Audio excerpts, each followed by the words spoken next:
It's been an amazing 4 weeks of non-stop football action. 32 teams clashed and we are down to our final two as France and Croatia battle it out to be crowned the best country in the world. It's been a World Cup full of actions, shocking exits, amazing goals, penalties, comebacks, we've had it all. This is Armchair Pundit, my name is Murun Kufeji. Today's episode will be dissecting all that has taken place over the 4 weeks of World Cup action. We'll be discussing the two teams that made it to the final, their journey, and what we expect from them in the future. We'll also be talking about some of the biggest highlights from the World Cup. My guest for today to help me with all of that is Femi. Femi, welcome to the show. Thank you. And of course, returning Fulu. Thank you. Guys, let's talk about Croatia. A lot of people underestimated them coming into these finals. People thought that they won't get as far as they did. Of course, they also came to the playoff qualifiers in Europe. How do you rate them, Femi? For me, Croatia has come a very long way, and I feel that getting into the final, I think they've done quite well. They've, been resilient. They've given everything they got, and there's the result. The final. How strong do you think this team is? Many people actually underestimated what Croatia can do. I remember I was having a discussion prior to the tournament that I so wish Luka Modric and Rakitic should get injured. Modric, I support Real Madrid and I love Modric, but I was praying with a friend that Modric should just get injured, not before Champions League final, of course. After the final, just pick up a knock, miss Nigeria's game. You remember the last time I came here, I was saying Croatia will top this group. Many persons were like, what do they have? What they have that other teams don't have is maturity, and they are very, very effective. Femi, I'm coming to you. Do you think that the fact that they've not been clinical enough to sort of win in normal time, is that something that everybody will be looking at like, okay, maybe they are not that strong? Going through extra time, 3 consecutive games running, you feel like there should be fatigue between the players, and after last night's game, you could see that there was still some energy, and it was if they had a game plan, and that game plan was to just play England the way they can and get the required goals when they needed to. They were very effective even when they were behind, and they kind of had a penalty shout at going into the halftime, and coming in, but that was just part of the game. Do you think that Modric, there are rumors that Modric might win the Golden Ball Blessed Player of the tournament? Do you think he deserves it? Is there anybody else that can probably win it, if not him? If you check other teams that have been doing well, for example, Harry Kane has won 3 best man of the match, same with Modric. But even all those games he won man of the match is because of the goals he scored. Harry Kane has been quiet so far in this tournament. The only captain I think I can put in terms of leadership in Modric is tournament, let's say Mikel, the way he controls the boys, everything. But Modric is what we call a leader on the field. He is not the aggressive leader, but he calms down, talks to the ref, always challenging some decisions. That's what you expect from your captain. And as a player, he won man of the match on 3 different occasions in 5 games. You can't take anything away from him. But Modric, I used to think Modric was not that fast until I saw Modric in this tournament. He's fast, running here and there. His passes are always out of this world, getting into positions when needed. Let's discuss Croatia's opponents, France. Now, they have been through it all. I guess some people said they had the toughest opponents coming into this final. Argentina, Uruguay, Belgium. How do you rate France? France has been the best team for me. But you said not agree. Has been the best team. But why do you say? Or whatever. France has been the best team. They've continued to progress even as each game comes. They've been progressing, and here they are in the finals. Croatia is going to be a tough team for them because Croatia seem to know how to play each team, like Bolu mentioned earlier. They kind of studied each team coming into this World Cup, and it has brought them this far. So France has a lot to do. Actually, they really have a lot to do. But I guess you don't agree. The only thing I take from his word is when he said France have a lot to do. they have a lot to do against Croatia. Saying they've had the toughest opponents on paper. Well, on paper. But effectiveness, I think Croatia have had the toughest opponents. Let's look at Argentina. If not for Nigeria's naivety, Argentina probably wouldn't have been in the second round, and they were nothing. Then later on, from 2-goal up, Argentina almost got back into the game against France. Against Uruguay, the Uruguay were expected to see them turn up. Not that France were so spectacular. But why are we making excuses for the people? They've beaten those teams now, regardless. I'm against the narrative of they've had the toughest opponents. The best game I think France played in this tournament was their opening match against Australia. They were pushed to the wall in that game, and their maturity showed forth in that game. But I remember saying something that inexperience in this France squad, the only thing you can take from them is they've been together for a while.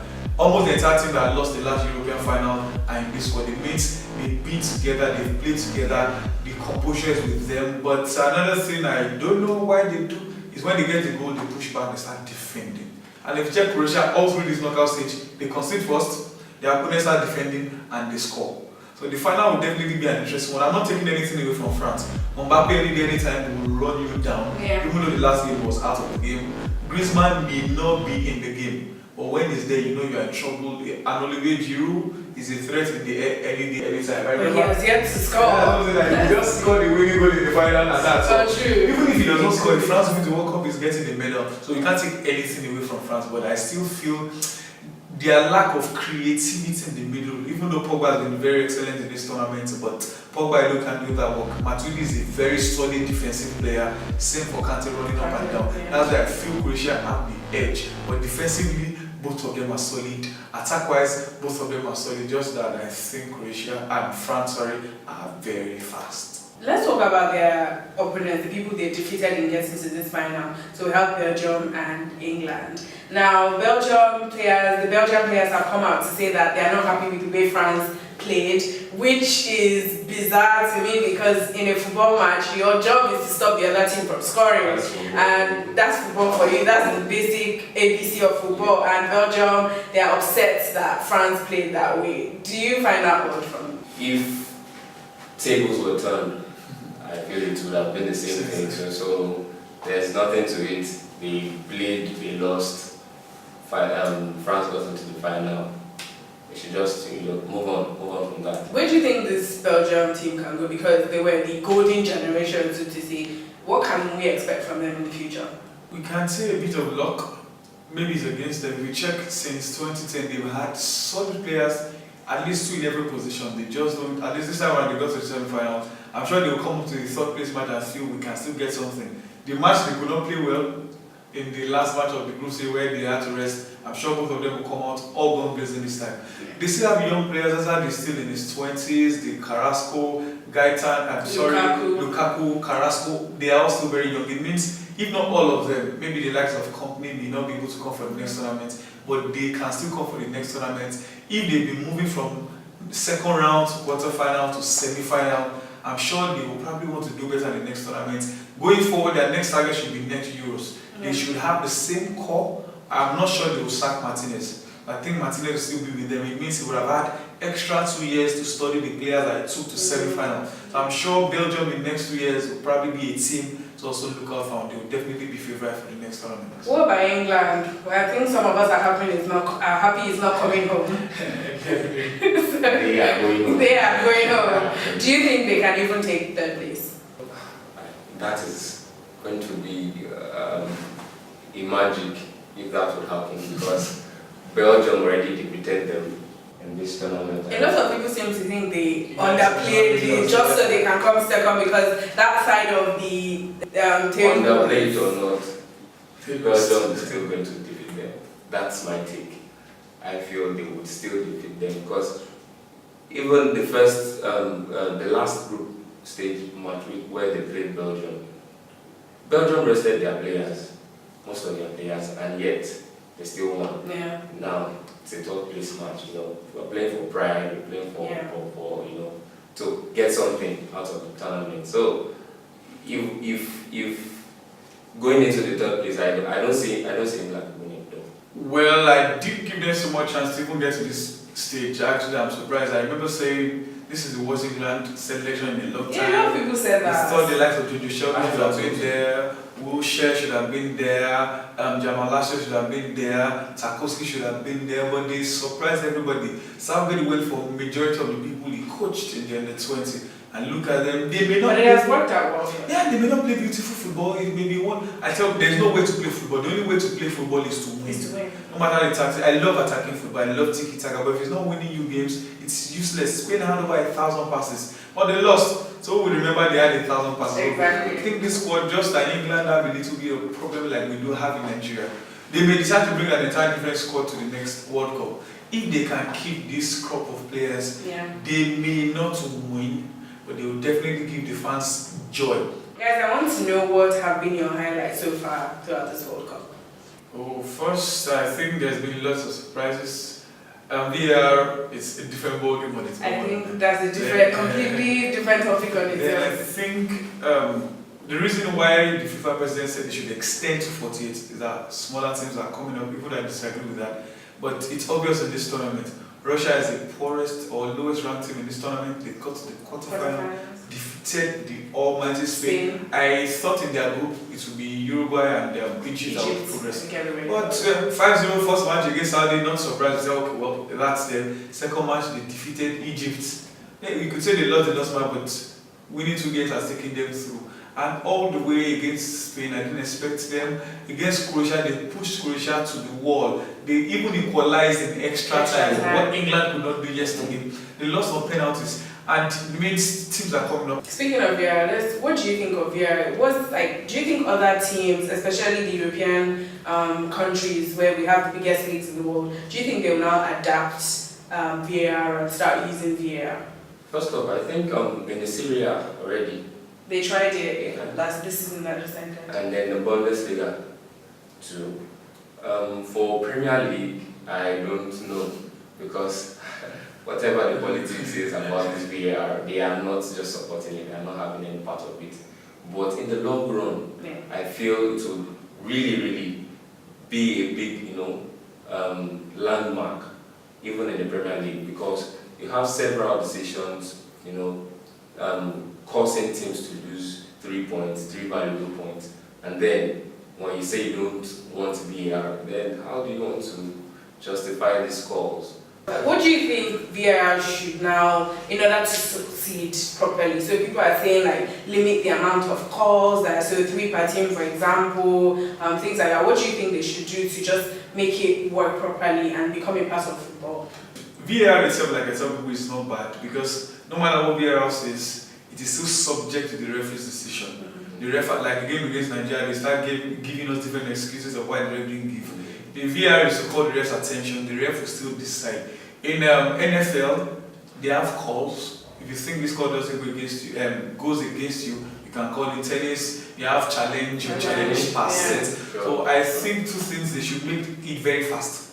Not that you waste 2-3 minutes checking the ref can see the replay twice, it's enough. I don't know why they keep checking over and over again. And if you have maybe 2 calls per half, first half or 2, you need 1 or 2 maximum, it will help. And I think the players need to know what VAR is meant for. From what I've seen in these World Cups, many players don't know what it's for. Anything they call for VAR, if they blow breeze, they call for VAR. I think everybody, both journalists, it's a sign now. I think everybody needs a reorientation of what VAR is, and VAR itself is not bad. The ref are still the ones, because against Nigeria, Argentina, it was obvious the side emails, the button, the head first, it's still subject to the referee's decision. So I think VAR itself is not, it's better than what we saw over the past season in different leagues that used it. And because I'm England, in case you don't know, England has said it, even the cup games they used it last season, they said they don't want it. So let's go. Like I tell people though, the cheats, everything is part of football. When it goes in favor of your team, it happens. But when it's against you, the word of Jolo come.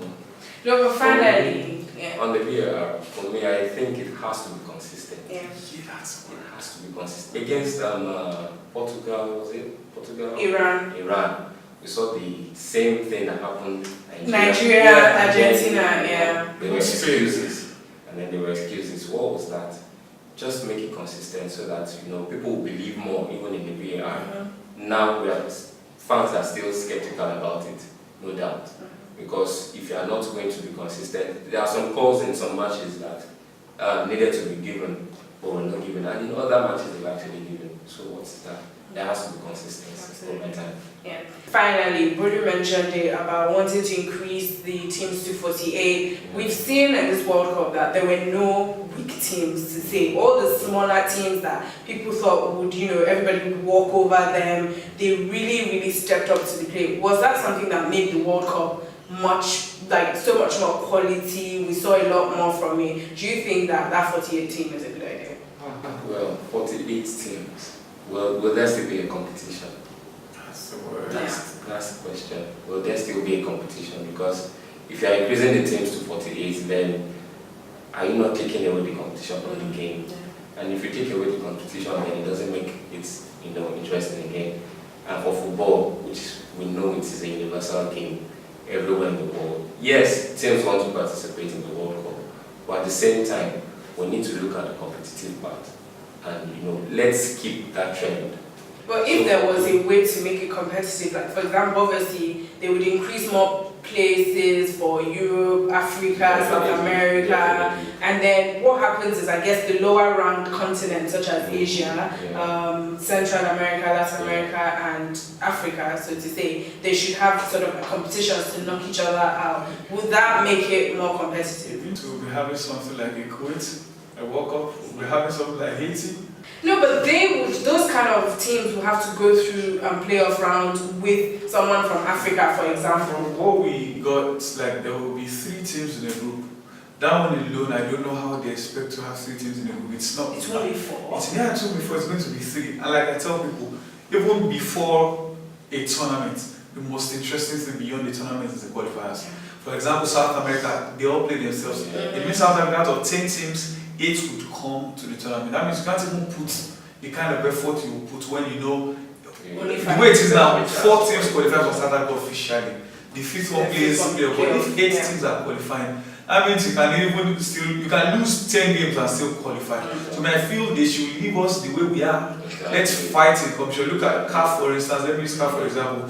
In Africa now, 2 teams will qualify from the group. Now Nigerians are not really scared again, because we lost the first match at home to South Africa. So, but if it was still 1 team, we know we need to put in more effort, win all games. The last Euros, out of 6 groups, 4 groups had 3 teams that qualified. Portugal drew 3 games and still qualified. But imagine if it were still 2 must qualify, it means they were gone. It wouldn't have been challenged. But I think extending is probably to open up to other countries, but let the other countries put in more effort through qualifiers. If they do it that way, that means we'll have the teams that deserve to be in the competition. Not the teams that got there via maybe extension or anything. But for me, unless we see it happen, for now I still don't think it's a good idea. Thank you guys so much for coming. This is all for today. It's a wrap. We're looking forward to the final on Sunday. Of course, we know France, Croatia. I'll call you first on Sunday after the game. I've changed my name. I told some fans that my name is now Boluic. Yeah, I think it's about the Croatian national team now. No, but it's really and they are president. Okay. Yeah, she's made quite an impact. Yeah. Thank you guys so much for coming. Thank you for being a part of the show. Thank you for giving us all of your opinions and analysis. Thank you guys so much for watching. Don't forget that you can subscribe, like, and share all of our videos. We'll be coming back to you once football comes back in full gear with the Premier League, the Bundesliga, the Serie A, and all of your favorite football leagues. Thank you guys so much for watching. Until next time.